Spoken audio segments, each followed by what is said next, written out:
Wang visiting fragrance-accumulated temple. I didn't know about fragrance-accumulated temple. Miles up, among cloud-wrapped peaks. Walking a deserted path through ancient trees. Where was the bell I heard deep in the mountains? A spring gurgled, choked by huge rocks, and pale sunlight chilled green pines. In dim twilight, beside a quiet pool, meditation conquers the mind's poison dragons. So here we are again with yet another of Wang Wei's pentasyllabic regulated poems. So, as is usual in Wang Wei, you could say that one of the main themes of this poem is landscape description. There is probably a personal, you could say a historical background, which is about Wang Wei's visit or attempt at visiting a temple that he has been told about, and that is in the mountains, this fragrance-accumulated temple. But I would say that more than describing the landscape or describing a particular biographical episode, this poem feels very much an allegorical quest for enlightenment. So let me explain myself. In this poem, we seem to be getting the story of how Wang Wei searches for a temple. He doesn't quite seem to find it. I imagine that it's open. That remains open to interpretation in how you read the poem.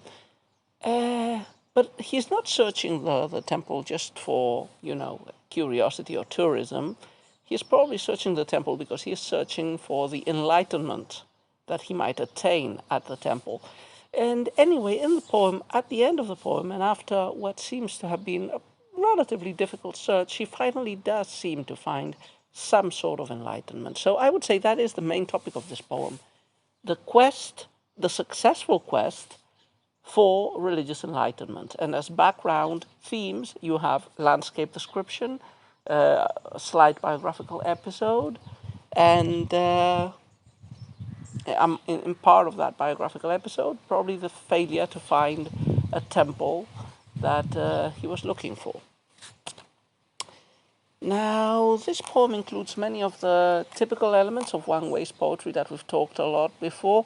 Nature is present in a very obvious way and, occupying center of stage. Humans are generally absent. We see through the eyes of the poetic persona of Wang Wei, who is traveling through those mountains in search of the temple. We don't see any people at all.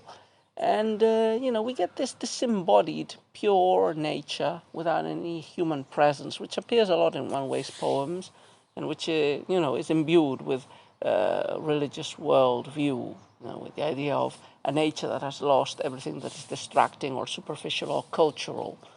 And it remains in its pristine emptiness and purity. Emptiness, generally a positive adjective in the Buddhist tradition, especially in the Chan tradition, which Wang Wei followed.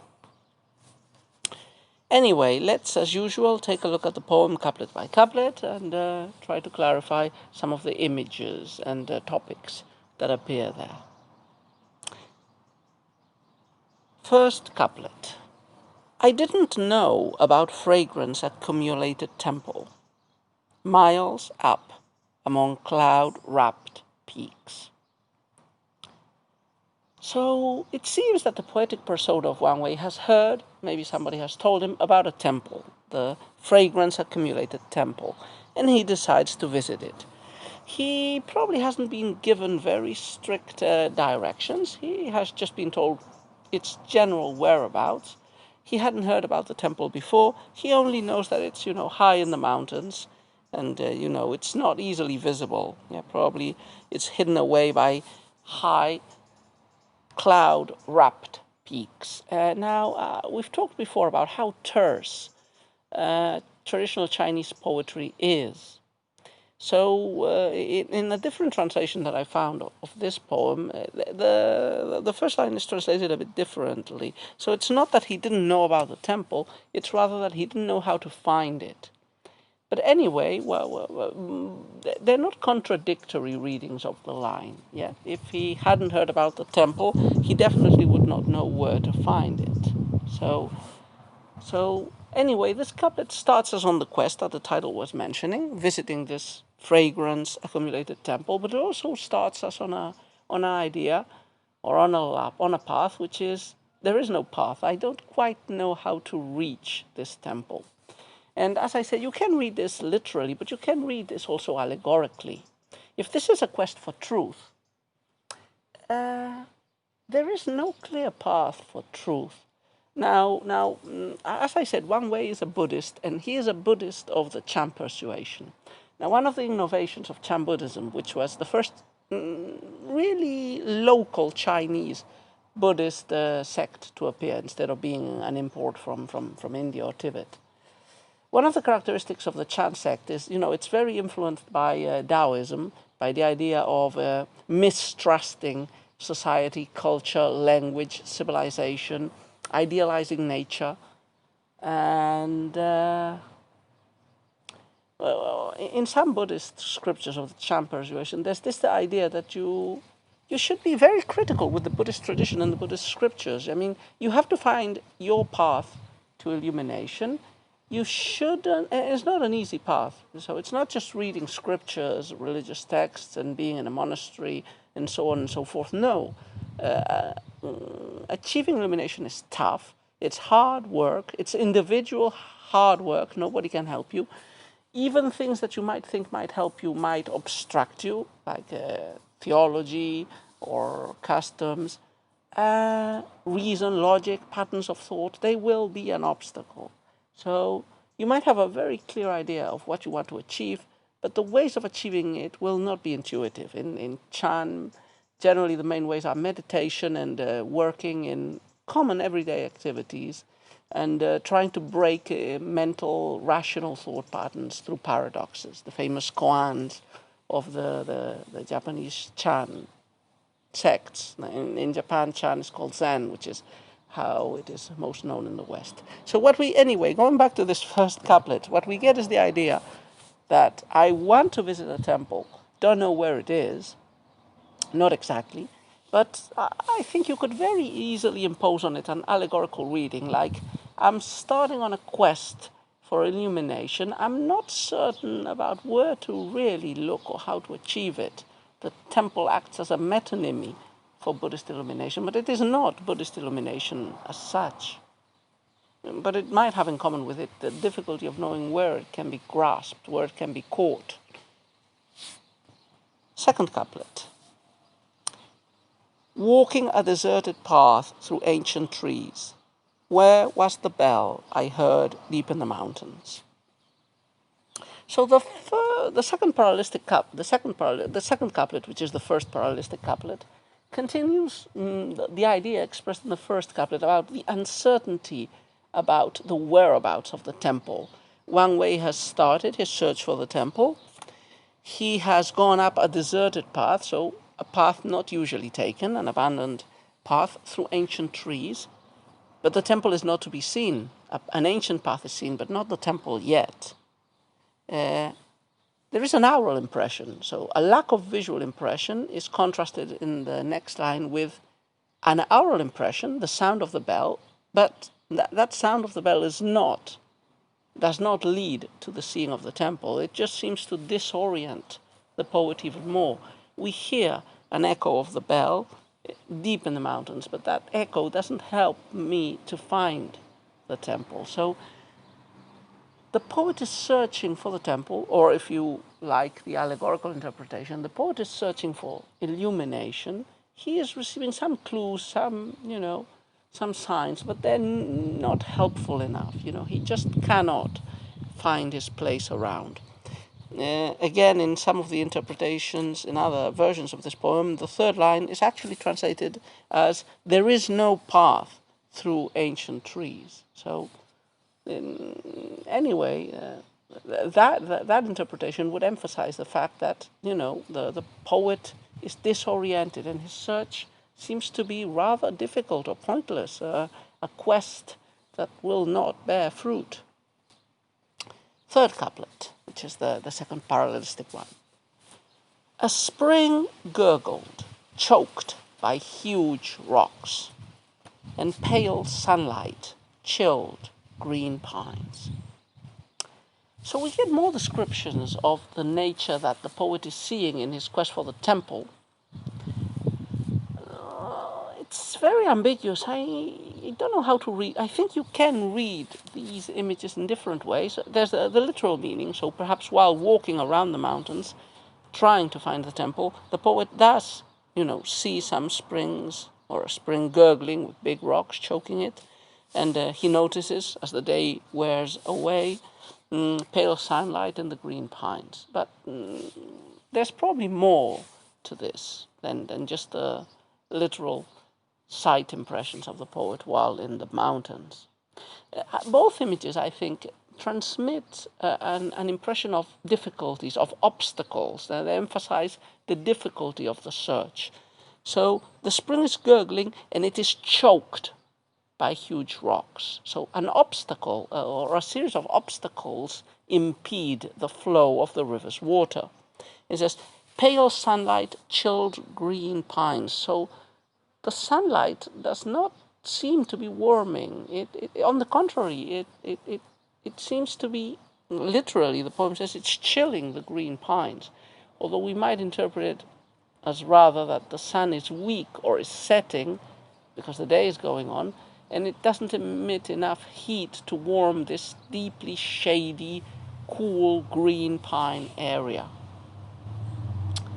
So this is not an image of obstacle as direct as the previous one, but it does feel a bit of an obstacle image as well. Like the heat of the sun is obstacled; it cannot cross through to the poet. So the way I read these two images is you know, as an emphasis, a prolongation through images of nature of the difficulties of the poet's quest.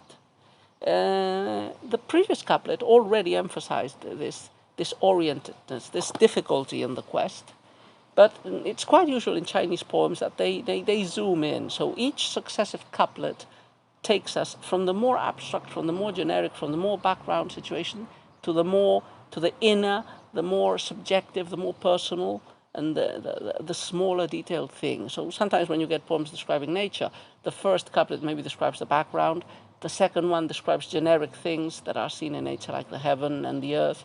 The next couplet would describe specific vegetation or plants. Perhaps the next one would describe animals or the individual. And I think from the second to the third couplet, we also get this progression. The second couplet, I'm lost in nature and I can't seem to find the way. And in the third couplet, these elements of nature point or symbolize a blockage in the efforts to find the temple I'm looking for and in the efforts for illumination. They act as specific metaphors of the difficulties, of the blocks that the poet is encountering in his way. Okay, so finally, the last couplet, which is generally a couplet that synthesizes and takes us to some sort of an ending or a conclusion, and this one very effectively does. In dim twilight, beside a quiet pool, meditation conquers the mind's poisoned dragons. So we don't really know if the poet reached the temple in the end or not. We know he reaches a pool, some sort of a pool. It could be in the temple, because it's very typical in some Buddhist temples to have pools, especially big pools next to Chan halls for, you know, they help for meditation. Perhaps they're symbols of the purified, clean mind. I don't know if the poet has reached the temple or not, but it's late, it's twilight. Could this be symbolic as well, the twilight of the poet's life, or of the poet's stay in the mountain? But anyway, he has encountered the pool.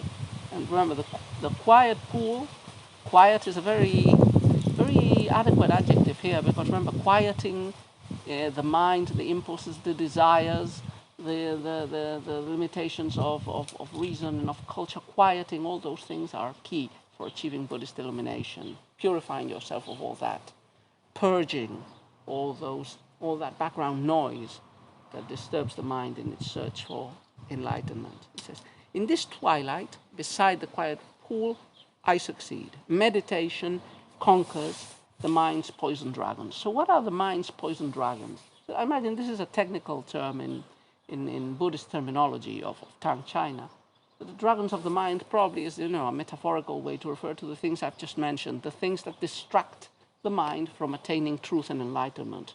Worldly desires, worldly interests, logic, reason, language, the things that impede the contemplation of real reality and of enlightenment, of perceiving the essential truth about the fugitive nature of all things and of trying to achieve the emptiness of nirvana. Poison dragon is a very adequate metaphor to represent as being attained by a lake, because dragons in Chinese mythology and folklore are associated with water. They bring rains, they come, they dwell in lakes and ponds, they come out of them and go back to them. So it's in this lake, or next to this clear lake, where the poisonous dragons of the mind are exercised. And meditation conquers them. Remember, meditation is the main religious practice for the Chan sect. In fact, the name Chan means meditation sect. Chan comes from a Sanskrit word. I think we mentioned this in another recording. Dhyana, which means meditation, which is the main practice of Chan Buddhists, what in Japanese they call zazen. So the poet has triumphed in his quest. Reaching the end of the poem, he might not have reached the fragrance-accumulated temple, but he has achieved at least some measure of triumph through meditation of the poisonous dragons of the mind.